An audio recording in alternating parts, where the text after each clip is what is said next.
নমস্কার। আমি প্রথমেই আমার পূর্ববর্তী বক্তা সহ আজকের এই অনুষ্ঠানের সঞ্চালক ভাই ডক্টর অভিক ঘোষ সহ আমাদের সভামঞ্চে যারা উপস্থিত রয়েছেন, রাষ্ট্রমন্ত্রী পরিবহন দপ্তরের দিলীপ মণ্ডল সহ এমএলএ পান্নালাল হালদার, শৌকত মোল্লা, মোহন নস্কর, আব্দুল খালেক মোল্লা, সম্মানীয় অশোক দেব থেকে শঙ্কর নস্কর, জাহাঙ্গীর থেকে জেলা পরিষদ মেম্বার যারা রয়েছেন, শিখাদি, শচীদি, সোমাশ্রী সহ ডিস্ট্রিক্ট অ্যাডমিনিস্ট্রেশনের পুরো টিম, জেলা শাসক সম্মানীয় সুমিত গুপ্ত থেকে শুরু করে এসপি রাহুল গোস্বামী সহ এডিএম সহ সিএমওএইচ, বিএমওএইচ সহ সর্বস্তরের নির্বাচিত জনপ্রতিনিধি, পুরসভার চেয়ারম্যান, ভাইস চেয়ারম্যান, জেলা পরিষদ মেম্বার, পঞ্চায়েত সমিতির কর্মাধ্যক্ষ, সভাপতি সহ জনপ্রতিনিধি যারা উপস্থিত রয়েছেন, আমি তাদেরকে ধন্যবাদ জানাই এবং বিশেষ করে ধন্যবাদ জানাই আমার ডাক্তার বন্ধুরা যারা আজকে আমার ডাকে বিভিন্ন জায়গা থেকে, বিভিন্ন জেলা থেকে, আমি গতকাল খবর পেয়েছি এমনকি জলপাইগুড়ি, আলিপুরদুয়ার, সুদূর কুচবিহার থেকেও আজকের মিটিং অ্যাটেন্ড করার জন্য আমার অনুজ জুনিয়র ডাক্তাররাও আজকের এই সভায় উপস্থিত হয়েছে। আমি সবাইকে করজোড়ে আমার নমস্কার, কৃতজ্ঞতা, অভিনন্দন, শুভেচ্ছা এবং অভিবাদন জানাচ্ছি। আমরা প্রথমে যখন এই কর্মসূচি নিয়ে আলোচনা শুরু করি এবং প্রাথমিকভাবে আমি যখন চিন্তা ভাবনা শুরু করি, আমি 4-5 জনের সাথে কথা বলেছিলাম, এমনকি এখানে সিনিয়র ডাক্তার রেজাউল করিমও আছেন, আমি তার সাথেও আলোচনা করেছিলাম। আমরা যখন ঠিক করেছিলাম আমরা একটা স্বাস্থ্য শিবির করব, যে স্বাস্থ্য শিবির প্রায় 23 লক্ষ লোকের কাছে স্বাস্থ্য পরিষেবা পৌঁছে দেবে, আমাদের কাছে সবথেকে বড় চ্যালেঞ্জ ছিল যে প্রত্যেকটা ক্যাম্পে অর্থাৎ শিবিরে যদি আমরা দুটো শিফটেও ডাক্তারবাবুদের অংশগ্রহণ করতে বলি, কেউ প্রাইভেট প্র্যাকটিস করে, কেউ সরকারে চাকরি করে, তারা সপ্তাহে হয়তো 2 দিনের বেশি সময় দিতে পারবেন না। সুতরাং 200-300 ডাক্তার হলে আমরা ভেবেছিলাম আমরা এই কাজটা সফল বা সার্থক করতে পারবো। কিন্তু পরবর্তী ক্ষেত্রে আমরা দেখি যে প্রায় 23 লক্ষ লোকের কাছে পৌঁছাতে গেলে একটা লোকসভার বিস্তীর্ণ এলাকা জুড়ে যদি আপনি দেখেন তাহলে একটা লোকসভাতে 2000 বুথ আছে এবং সেই 2000 বুথে প্রায় 23-24 লক্ষ লোক থাকে এবং প্রত্যেকটা বিধানসভায় যদি আমরা 10 দিন করে একটা শিবির করি তাহলে খুব কম হলেও আমাদের 400 থেকে 500 ডাক্তার প্রয়োজন হবে। আমি প্রাথমিকভাবে যখন অভিক, অনির্বাণ এদের সবার সাথে কথা বলি, মিরাজ, রাজীব যারাই আমার সাথে প্রথম দফায় আলোচনা করেছিল, তারা বলেছিল দাদা এত ডাক্তার পাবো কোত্থেকে, সবাই তো ব্যস্ত। আমি বললাম আমার কি করতে হবে বলো। ওরা বলল দাদা আপনি একটা মিটিং ডাকুন, আপনার আহ্বানে যদি আসে তাহলে আমরা এটা সার্থক করতে পারবো। আমি সেদিনকে অভিককে বলেছিলাম তোমরা ডেট ঠিক করো, জায়গা ঠিক করো, আমি আসব। আমরা সেদিনকেই ঠিক করেছিলাম যে আমরা 30 তারিখে মিটিংটা করব এবং কালকে রাত অবধি আমি যা খবর পেলাম যে 400 ছাপিয়ে, 500 ছাপিয়ে, 600 ছাপিয়ে, 1000 ছাপিয়ে 1200 ডাক্তার তাদের ডিটেলস আমাদেরকে পাঠিয়েছে এবং আজকে এই অডিটোরিয়ামে আমরা জায়গা দিতে পারিনি। এই কর্মসূচি অর্থাৎ সেবাশ্রয় শেষ হওয়ার পরে জানুয়ারি, ফেব্রুয়ারি, মার্চের মধ্যেখানে অর্থাৎ 15-16 তারিখ নাগাদ যদি শেষ হয় আমরা পয়লা বৈশাখের আগে দরকার হলে ডাক্তারদের 5,000 ডাক্তারের একটা কনভেনশন আমরা করব, এবং কলকাতার বুকে করব। যারা আজকে আসতে পারেনি তাদের সবাইকে আমরা সেদিনকে আসার সুযোগ করে দেব। সামনের সারিতে অনেক সিনিয়র ডাক্তাররা রয়েছে, আমি তাদের কাছে কৃতজ্ঞ। তারা হাজার ব্যস্ততার মধ্যেও আজকে আমাদের এই সভায় এসে সশরীরে উপস্থিত হয়েছেন, এবং আজকে আপনাদের সকলের সাথে যে সম্পর্কে ডায়মন্ড হারবারের সর্বস্তরের নির্বাচিত জনপ্রতিনিধি এবং আমি সাংসদ হিসেবে আবদ্ধ হয়েছি, সারা জীবন আমাদের সবার একে অপরের সাথে সম্পর্ক থাকবে। এটাই ডায়মন্ড হারবার মডেল। আপনাদের যে কোনো অসুবিধায়, যে কোনো প্রয়োজনীয়তায় আমার সীমাবদ্ধ সামর্থ্য অনুযায়ী, আমার এখতিয়ার অনুযায়ী, আমার যতটুকু কাজ করার ক্ষমতা রয়েছে, দক্ষতা রয়েছে, আমি আপনাদের পাশে থাকবো, আমি কথা দিচ্ছি। আমরা কেন এই কর্মসূচির নাম সেবাশ্রয় দিয়েছি? আমরা অনেক জনপ্রতিনিধির সাথে, ডাক্তারদের সাথে আলোচনা করেছি। সেবাশ্রয় কি? সেবা এবং আশ্রয়। স্বামীজি বলেছিলেন, বহুরূপে সম্মুখে তোমারে ছাড়ি, কোথা খুঁজিছ ঈশ্বর, জীবে প্রেম করে যেই জন, সেই জন সেবিছে ঈশ্বর। জীব সেবাই শিব সেবা। আপনাদের মধ্যে অনেকে আজকে যারা উপস্থিত হয়েছেন এর আগে হয়তো ডায়মন্ড হারবারে এসছেন, কেউ হয়তো প্রথমবার এসছেন। আপনারা আগামী 2 মাস 3 মাস ডায়মন্ড হারবারে যখনই যেখানে যে শিবিরেই থাকুন না কেন, আমাদের যারা স্বেচ্ছাসেবকেরা রয়েছে, জনপ্রতিনিধিরা রয়েছে, এবং যারা এই কর্মসূচির সাথে জড়িয়ে থাকবে, আমি তাদেরকে অনুরোধ করব, যে সমস্ত ডাক্তারবাবুরা আমাদের এই শিবিরে নিজের কাজ বাদ দিয়ে অংশগ্রহণ করে মানুষের সেবায় নিজেকে কর্তব্যরত করে আত্মনিয়োগ করেছে, তাদেরকে যেন ডায়মন্ড হারবারের আতিথেয়তা মুগ্ধ করে। তারা যেদিনকে শেষ করে বাড়ি ফিরে যাবেন, তাদের সেই দিনের এবং সেই সপ্তাহের এবং সেই মাসের এবং পুরো কর্মকাণ্ডের অনুভূতি যতদিন তারা বাঁচবেন তাদের হৃদয়ে যেন স্বর্ণাক্ষরে লেখা থাকে। এটা আমাদের সকলকে সুনিশ্চিত করতে হবে। এ এক মহৎ কর্মযজ্ঞ। দেখে হয়তো মনে হচ্ছে খুব সোজা।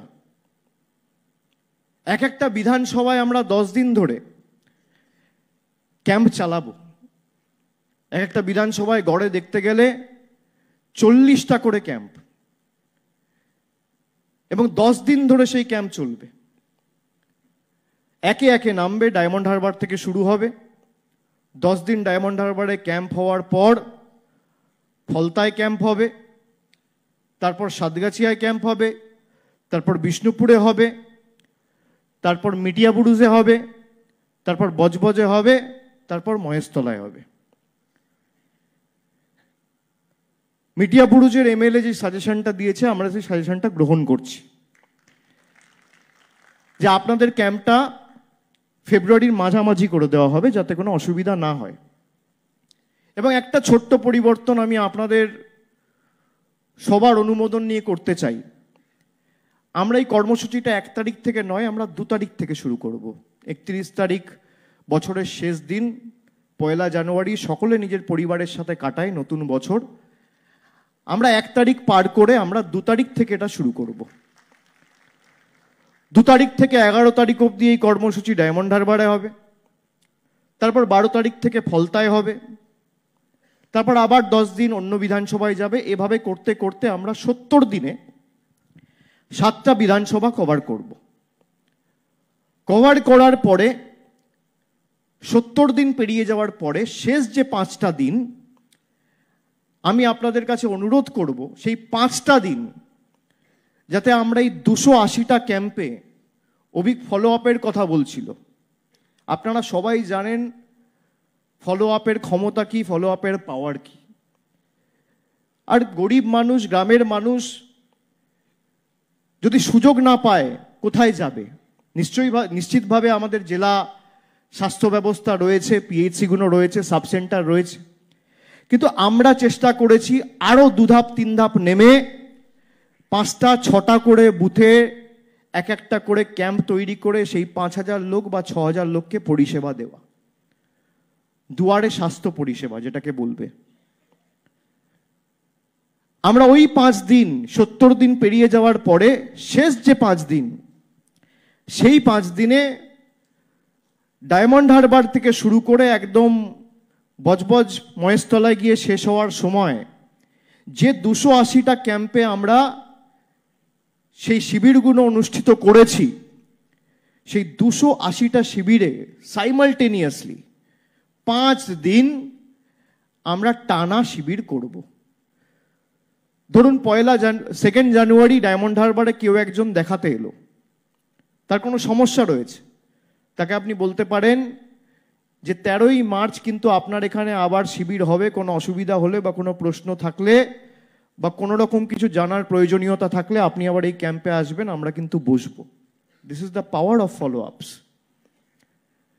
আমরা সেই কারণে সিদ্ধান্ত নিয়েছি কর্মসূচি আমরা 75 দিন অবধি চালাবো। 70 দিনে আমরা বিধানসভা পার করে শেষ 5 দিন, লাস্ট যে 5 দিন, সেই 5 দিন আমরা প্রত্যেকটা বুথে আবার পুনরায় সেই স্বাস্থ্য শিবিরগুলো অনুষ্ঠিত করব।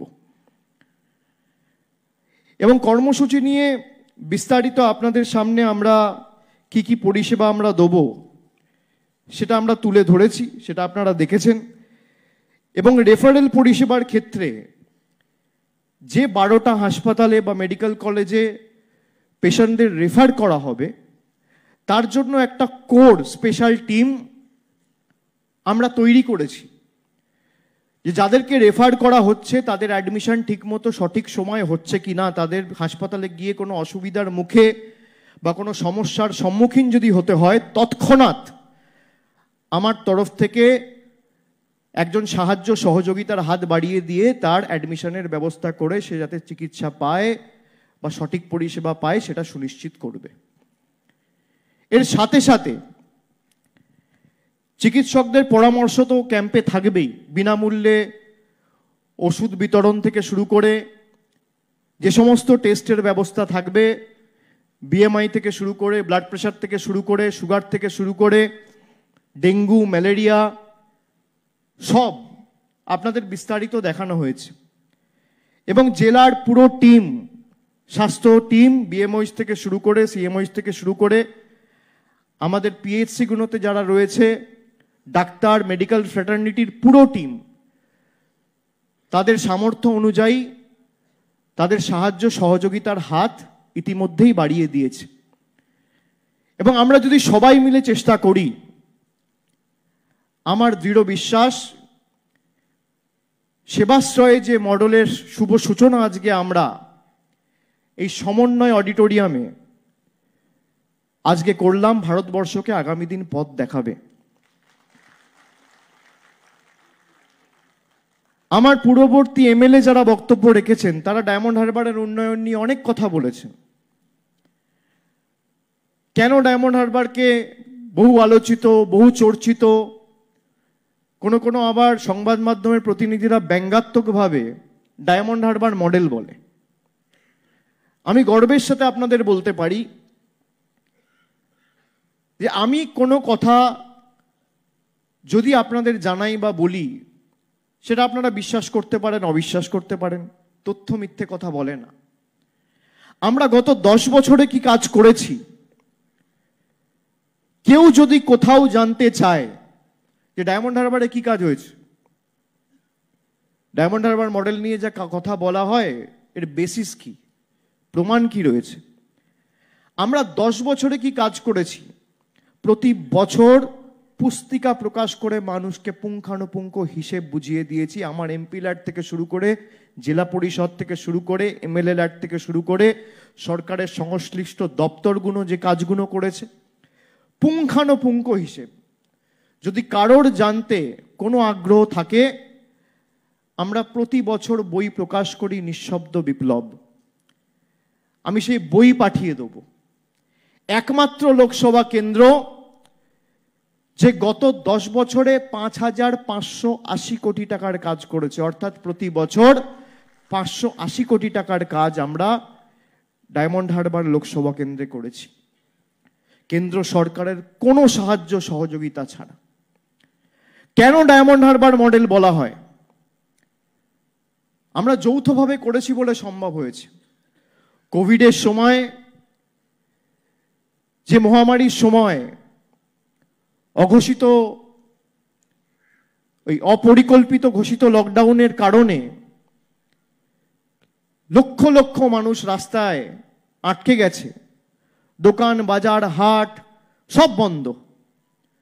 তখন 21টি কমিউনিটি কিচেন খুলে প্রায় 14 লক্ষ মানুষের বাড়িতে 10,000 ভলেন্টিয়ার খাবার পৌঁছে দিয়েছে টানা 1 মাস। ভারতবর্ষের কোনো লোকসভায় হয়নি। অভিক একটু আগে বলছিল একদিনে 50,000 টেস্ট।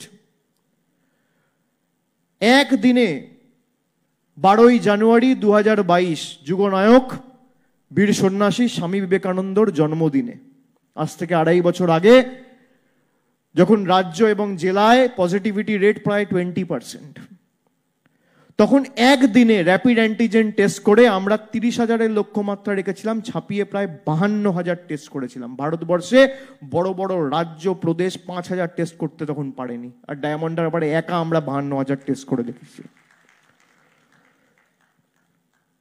কোভিডের দ্বিতীয় ঢেউয়ের সময় এবং অনেকাংশে আপনারা দেখবেন আজকে যে জনপ্রতিনিধিরা আছে বা ডাক্তাররা উপস্থিত রয়েছেন, আপনাদের সাথে আমাদের কিন্তু কাজের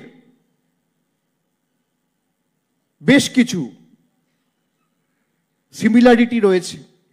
আপনারাও মানুষকে পরিষেবা দেন, আমরাও মানুষকে পরিষেবা দিই।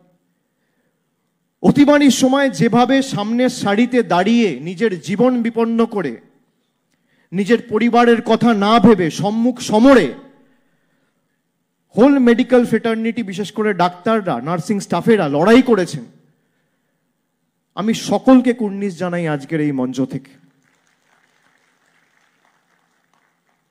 আজকে তারা না থাকলে পৃথিবী কোনোদিন সচল হতো না, স্বাভাবিক স্বচ্ছন্দে ফিরতো না। ডাক্তারদের আমরা মানবরূপী ভগবান ভাবি এবং অনেকে বলিও। একটা পেশেন্ট যখন হাসপাতালে যায়, প্রত্যেকটা হাসপাতালের কাছেই দেখবেন একটা করে ছোট মন্দির থাকে।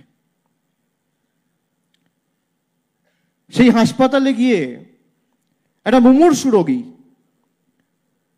সত্যি হয়তো কোনো দুরারোগ্য ব্যাধিতে আক্রান্ত বা কোনো এমার্জেন্সি একটা অ্যাক্সিডেন্ট কেস, হয়তো বাঁচার কোনো সম্ভাবনা নেই, মন্দিরে গিয়ে প্রার্থনা করে যখন শুনছে বাঁচতে পারবে না, তখন বলছে ডাক্তারবাবু আপনি পারবেন। মানুষের এই আস্থা ভালোবাসা ডাক্তারদের উপর।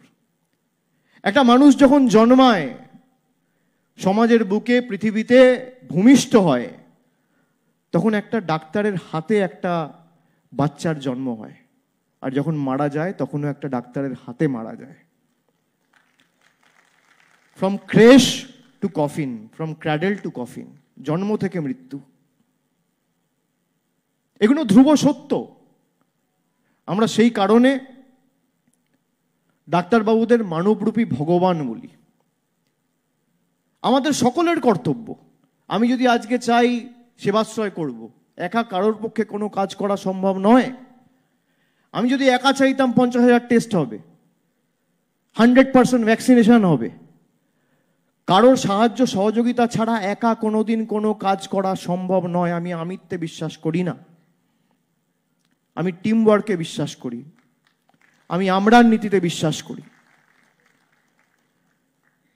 এবং আমরা করে দেখিয়েছি, আগামী দিনেও করে দেখাবো।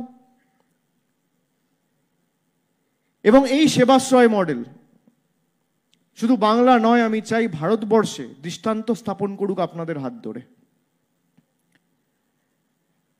একটা দুর্ভাগ্যজনক ঘটনাকে কেন্দ্র করে যেভাবে বাংলাকে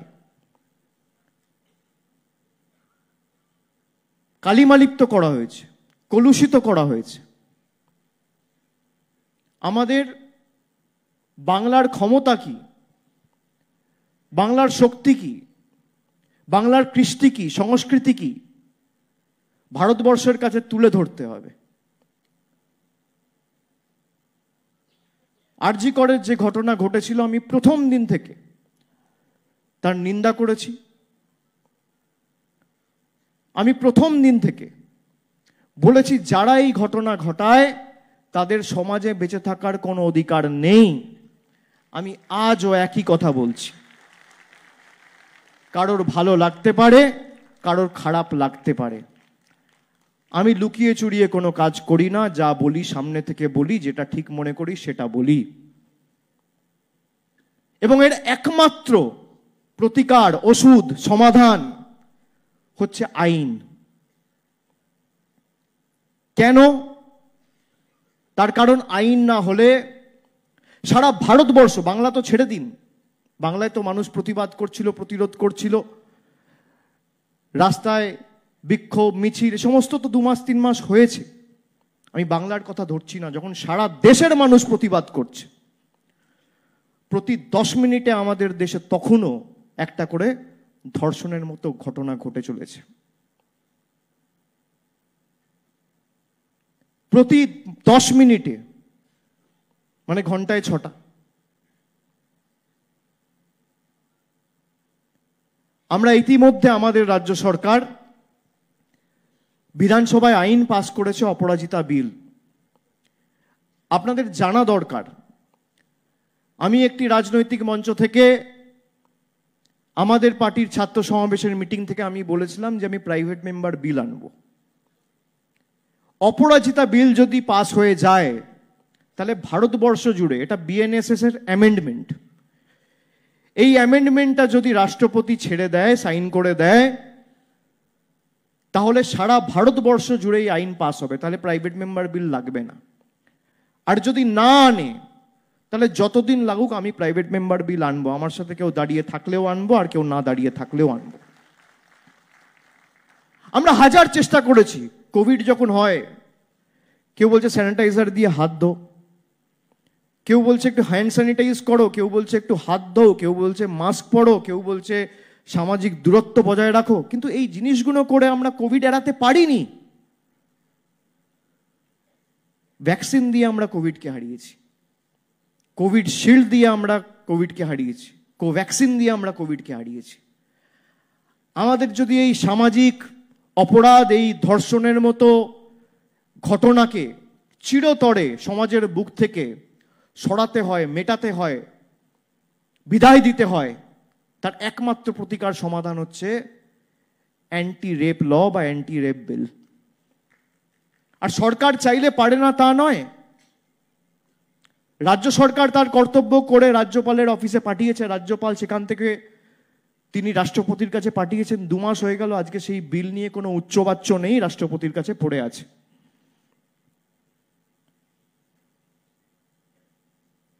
এই বিল পাস হয়ে গেলে, আর বিলটা এমন ভাবে করা হয়েছে যে 50 দিনে তার শাস্তি হবে। এবং শুধু তাই নয়, তার সাথে অ্যাসিড অ্যাটাকের ক্ষেত্রেও আমরা 3 বছরের শাস্তি এবং 3 থেকে 5 বছরের শাস্তির একটা প্রভিশন রেখে বিলটা পাস করা হয়েছে। অন্য কোনো রাজ্য সরকার বা কোনো রাজ্যের বিধানসভায় এটা হয়নি।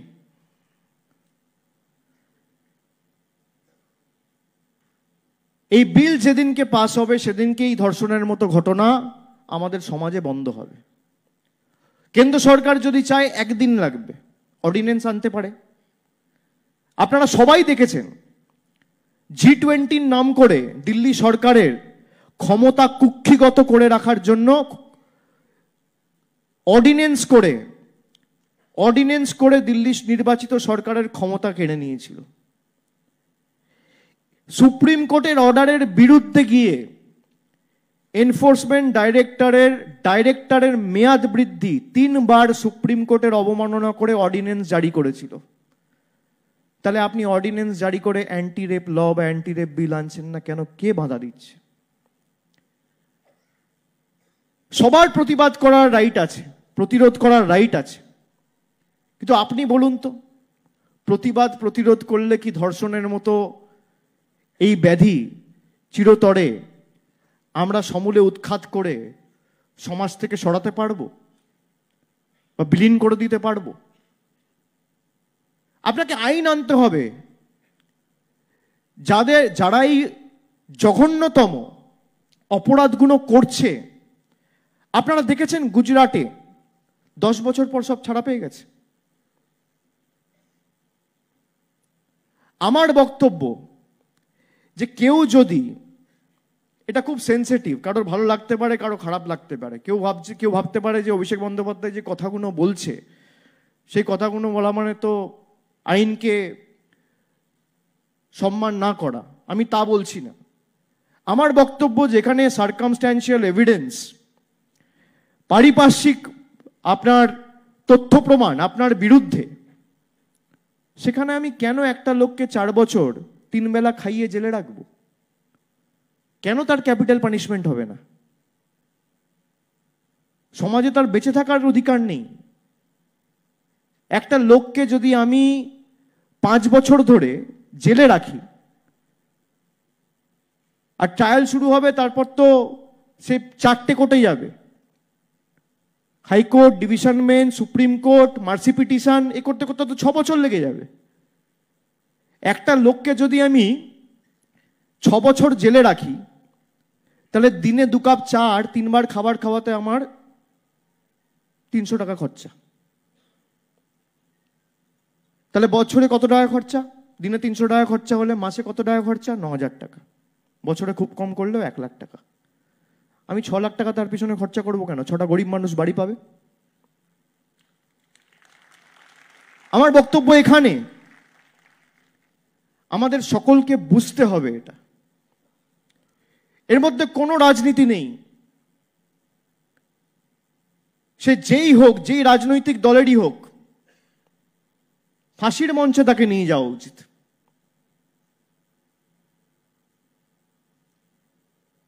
আপনারা দেখেছেন শুধু গুজরাট, উত্তরপ্রদেশ, মহারাষ্ট্র তো এমনকি স্কুলে পড়া ছোট ছোট বাচ্চা,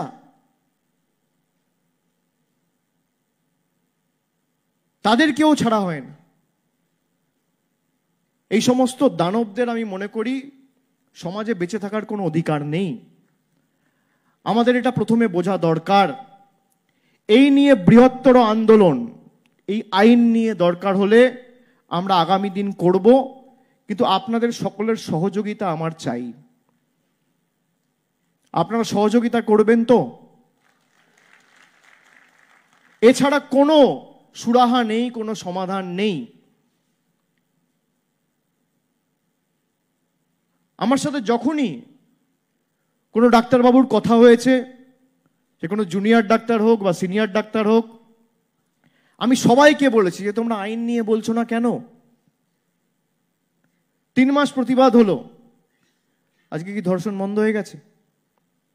আজও প্রতি 10 মিনিটে একটা করে ধর্ষণ হচ্ছে। আর এটা হচ্ছে রিপোর্টেড ডেটা। কত লোক রিপোর্টই করে না। সম্মান নষ্ট হবে, পরিবারের লোক জানতে পারবে, পাড়া প্রতিবেশীর লোকেরা জানতে পারবে, এগুলো তো ধ্রুব সত্য। তাহলে আনরিপোর্টেড নাম্বার কত হবে সব মিলিয়ে? তার মানে তো প্রায় মিনিটে একটা করে হয়ে যাবে।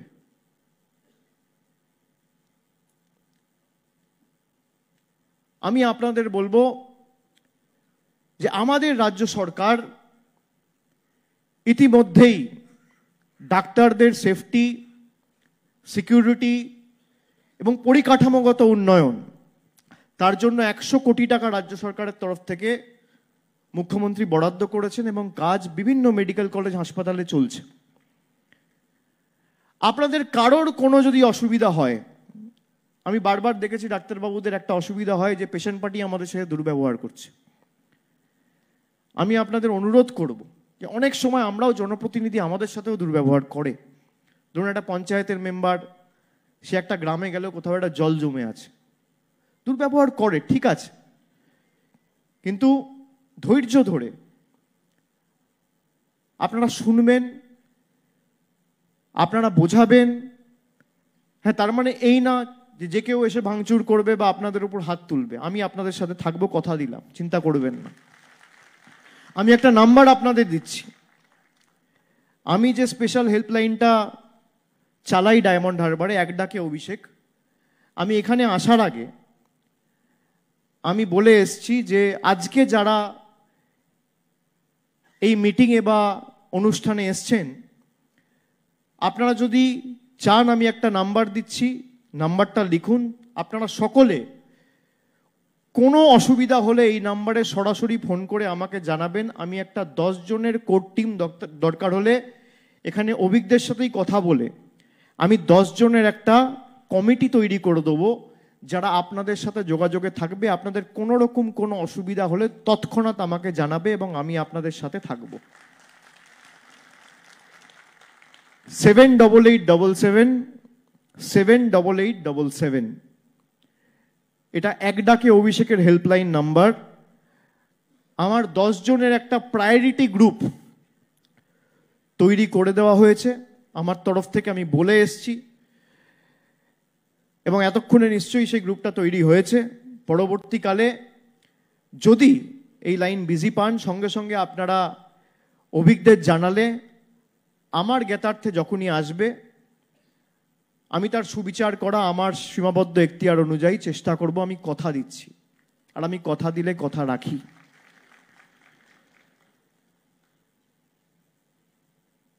এবং আমি আপনাদের আরেকবার ধন্যবাদ জানাবো, কৃতজ্ঞতা জানাবো যে যেভাবে আপনারা আজকে আমাদের ডাকে সাড়া দিয়ে সকলে মিলে উপস্থিত হয়েছেন। কেউ উত্তর 24 পরগনা থেকে এসছেন, কেউ কলকাতা থেকে এসছেন, কেউ দক্ষিণ 24 পরগনা থেকে এসছেন, কেউ বর্ধমান থেকে এসছেন, হুগলি থেকে এসছেন, ওদিকে দক্ষিণ দিনাজপুর, উত্তর দিনাজপুর, কুচবিহার, জলপাইগুড়ি, আলিপুরদুয়ার, পশ্চিমাঞ্চলে পুরুলিয়া, বাঁকুড়া, পশ্চিম মেদিনীপুর। আপনারা যেখানে এরকম কর্মসূচি, সামাজিক কর্মসূচি, সেবাশ্রয়ের মতো আপনাদের গ্রামে বা আপনাদের পাড়ায় বা আপনাদের এলাকায় বা আপনাদের অঞ্চলে যদি করতে চান, সেটাও আমাকে জানাবেন। আমি যতটুকু পারবো আপনাদের পাশে দাঁড়িয়ে আপনাদের সহযোগিতা, সাহায্যের হাত বাড়িয়ে দেব। বিন্দুতে বিন্দুতে সিন্ধু তৈরি হয়। সুতরাং যারা এসছেন, ধরুন 75 দিন পরে আপনাদের যদি মনে হয় যে আমার পাড়ায় এটা করে দেখা উচিত, একটা করে দেখা প্রয়োজন, বা একটা মডেল হিসেবে বা একটা ট্রায়াল হিসেবে বা একটা টেস্ট হিসেবে করে দেখি যে আমার পাড়ার মানুষ, আমার এলাকার মানুষ, আমার অঞ্চলের মানুষ, আমার গ্রামের মানুষের কি প্রতিক্রিয়া। মানুষ তো জানে না, অনেক সময় তো হার্ট অ্যাটাকের অর্ধেক 80% কেস তো ধরাই পড়ে না। বিপিটাও যদি ঠিক মতো মেপে সে জানতে পারে আমার বিপি ঠিক আছে বা ব্লাড সুগার ঠিক আছে, তাহলেও সে অনেকটা আশ্বস্ত হয় যে না বাবা আমার শরীর ঠিক আছে। তো এটা যদি আপনারা আপনাদের এলাকায় করতে চান, আপনাদের পঞ্চায়েতে, আপনাদের পাড়ায়, সে যে জেলাই হোক, যেখানেই হোক, আমাকে জানাবেন। যতটুকু সাহায্য সহযোগিতা দরকার, ধরুন আপনারা 5 দিন করতে চান, কি 3 দিন করতে চান, কি 7 দিন করতে চান, যা প্রয়োজন আমি আপনাদের পাশে দাঁড়িয়ে সাহায্য করব, আপনারা করুন।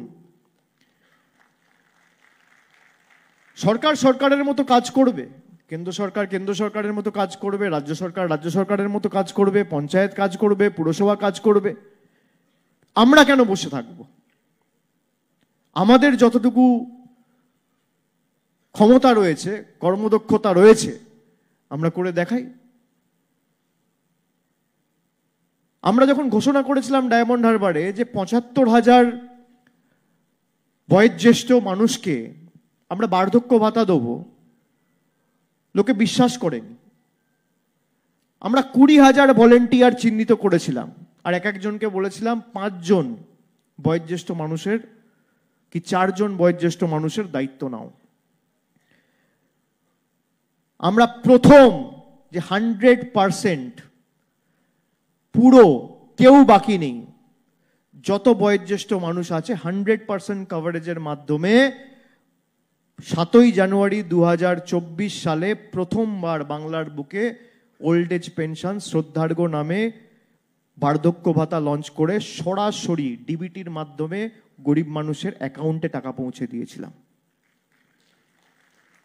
এই বহু আলোচিত বহু চর্চিত ডায়মন্ড হারবার মডেল। আমরা বলেছিলাম যে আমরা প্রত্যেকটা বিধানসভায় 4টে 5টা 6টা বুথ করে একটা ক্লাস্টার তৈরি করে আমরা মানুষকে স্বাস্থ্য পরিষেবা পৌঁছে দেবো। শুনে মনে হচ্ছিল এত মহৎ কাজ কিভাবে হবে, এত বিশাল কর্মযজ্ঞ। কিন্তু 1500 মানুষ যদি একসাথে আসে তাহলে কোনো কর্মযজ্ঞই বড় নয় বা ছোট নয়। আপনারা সবাই মিলে আজকে সাহায্যের হাত বাড়িয়েছেন বলেই আমরা এই সাহস বলুন, দুঃসাহস বলুন বা মানুষের পাশে দাঁড়ানোর সৎসাহস বলুন, এটা দেখিয়েছি।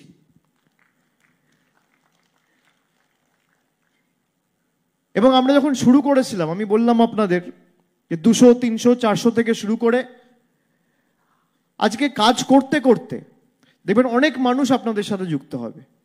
অনেকে তো কাজ করতে চায়। সমাজে খারাপ মানুষের থেকে ভালো মানুষের সংখ্যাটা অনেক বেশি, সে কারণেই সমাজ চলছে। আজকে আরো অনেক ভালো মানুষেরা এগিয়ে আসবে এবং আমরা কাজ করে দেখিয়েছি। সেবাশ্রয় শেষ হবে, তারপর আবার একটা কিছু করব। স্থায়িত্বকে আমি ভয় পাই, আর চ্যালেঞ্জ আমি পছন্দ করি। জীবনে চ্যালেঞ্জ আসা ভালো। যত চ্যালেঞ্জ আসবে তত আমরা কাজ করার সুযোগ পাবো, মানুষের কাছে পৌঁছানোর সুযোগ পাবো এবং মানুষকে পরিষেবা দেওয়ার সুযোগ পাবো। জনপ্রতিনিধিত্ব এটাই কাজ।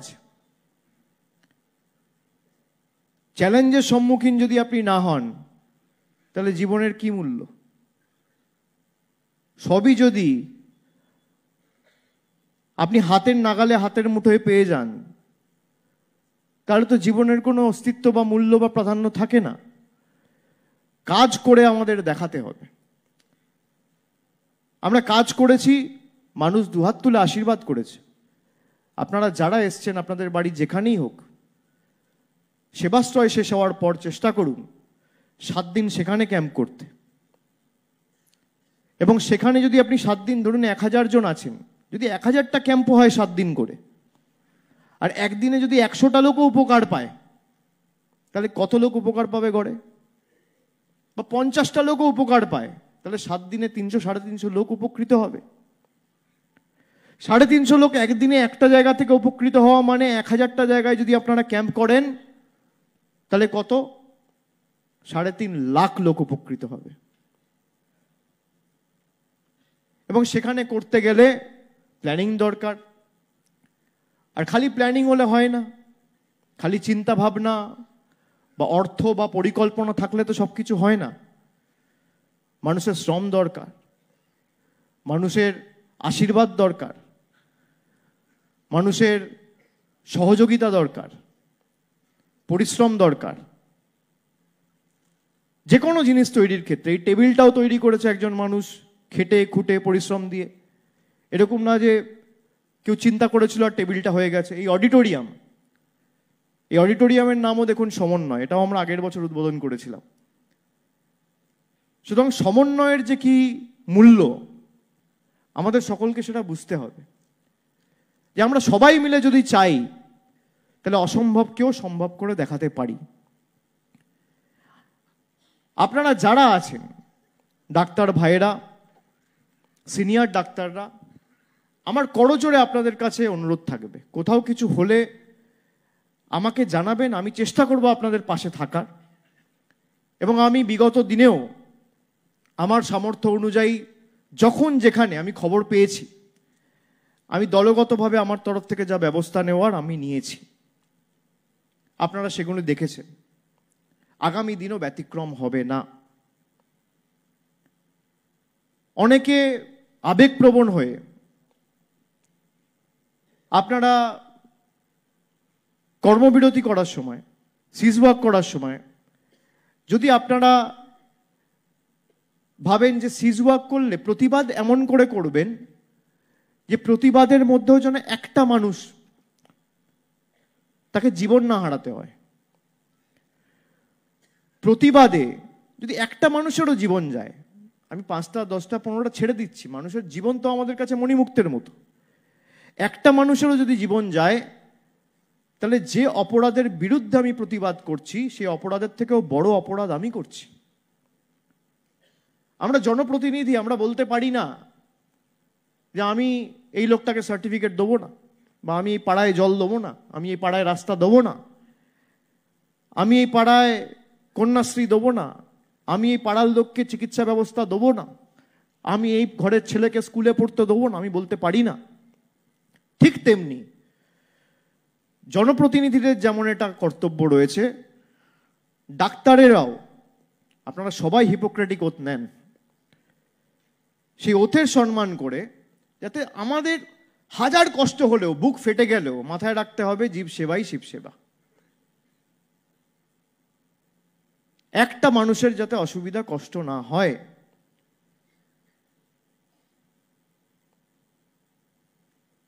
কারোর প্রতারণায় পা দেবেন না। কিছু লোক আছে নিজের অস্তিত্ব বজায় রাখতে আর মিডিয়ার শিরোনামে থাকতে কিছু জুনিয়র ছেলেদের ব্যবহার করে।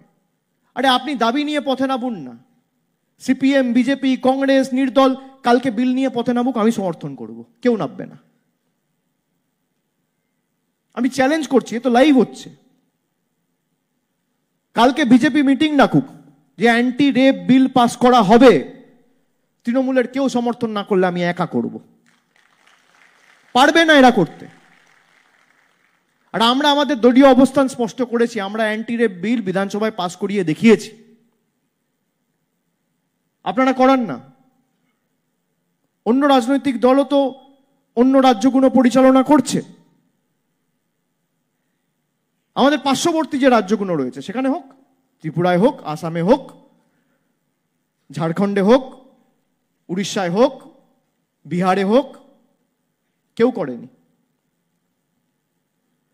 কোনো কেন্দ্রীয় সরকার যদি চায় যে আমি একটা আইন পাস করব, কেন কৃষি আইন যখন পাস করেছিলেন কতক্ষণ লেগেছিল? 700 কৃষক মারা গেছিল। তারপর আপনারা ইউটার্ন নিয়ে সেই বিল আপনারা ক্যান্সেল করেছেন। 700 কৃষক আত্মহত্যা করেছিল। করবে, আজ নয় কাল হবে। মানুষের ক্ষমতার আগে কোনো রাজনৈতিক নেতা বা নেত্রীর ক্ষমতা নেই। নিজেকে সে যত বড় নেতা বা নেত্রী ভাবুক। আমি এটা প্রতিটা মিটিংয়ে বলি যে জন সমর্থন বা মানুষের ক্ষমতার আগে কারোর ক্ষমতা নেই। সেই মানুষ চেয়েছে বলে আজকে কেউ নেতা হয়েছে, কেউ নেত্রী হয়েছে, কেউ পঞ্চায়েতে জিতেছে, কেউ পুরসভায় জিতেছে, কেউ এমএলএ হয়েছে, কেউ এমপি হয়েছে। মানুষ না চাইলে আমার মূল্য 0। তা মানুষের জন্যই তো আপনারা কাজ করুন।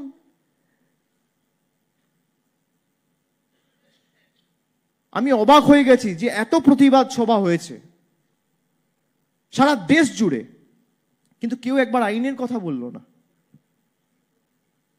এই ঘটনার যাতে পুনরাবৃত্তি না হয়। কি করে পুনরাবৃত্তি হবে না? আরে আপনি শাস্তি দেবেন, তারপর তো হবে না। শাস্তি কোথায়? শাস্তি দেওয়ার জন্য তো আপনাকে আইন আনতে হবে। তো আইন আনুন। কেন্দ্র সরকারকে মানুষ ম্যান্ডেট দিয়েছে, কেন্দ্র সরকার বসেছে। কেন্দ্র সরকারকে কে বারণ করেছে আইন আনতে? আপনাদের সংখ্যাগরিষ্ঠতাও আছে, আর যদি সংখ্যা কম পড়ে আইন আনুন না। তৃণমূলের 29 জন সংসদ আপনাদের ভোট দেবে। আপনারা পারবেন না, তার কারণ সব থেকে বেশি খুনি ধর্ষকরা আপনাদের দলে। প্রথম যারা জেলে যাবে আপনাদের লোকেরা যাবে। সত্যি আপনি অস্বীকার করতে পারবেন না। যে কোনো জিনিসকে আমাদের যদি একদম গোড়া থেকে উপড়ে ফেলতে হয়, তার একমাত্র সমাধান আমাদের আগে ভাবতে হবে। প্রতিবাদ করা মানুষের রাইট।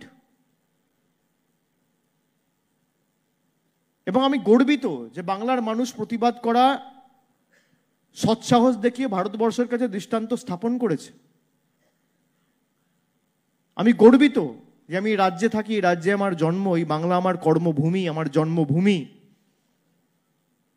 এবং আমি গর্বিত যে আমাদের রাজ্য সরকার একজন মানুষকে না আটকে একটা গুলি না চালিয়েও 3 মাস প্রতিবাদ চালিয়েও মানুষের দাবিকে মান্যতা দিয়ে বিল পাস করিয়ে কেন্দ্রের কাছে পাঠিয়ে আমাদের জায়গা, আমাদের অবস্থান স্পষ্ট করেছে।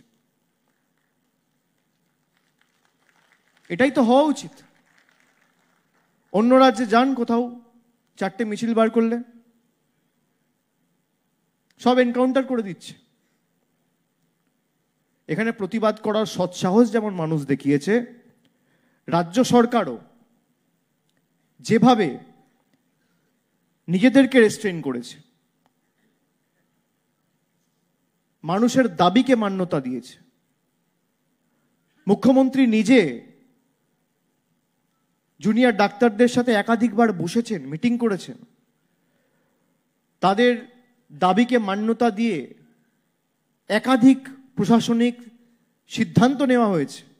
এগুলো কোথায় হয়? কিন্তু খালি সিদ্ধান্ত নিলেই কি সমাধান হবে? জুনিয়র ডাক্তাররা বলেছিল কমিশনার অফ পুলিশকে চেঞ্জ করতে হবে।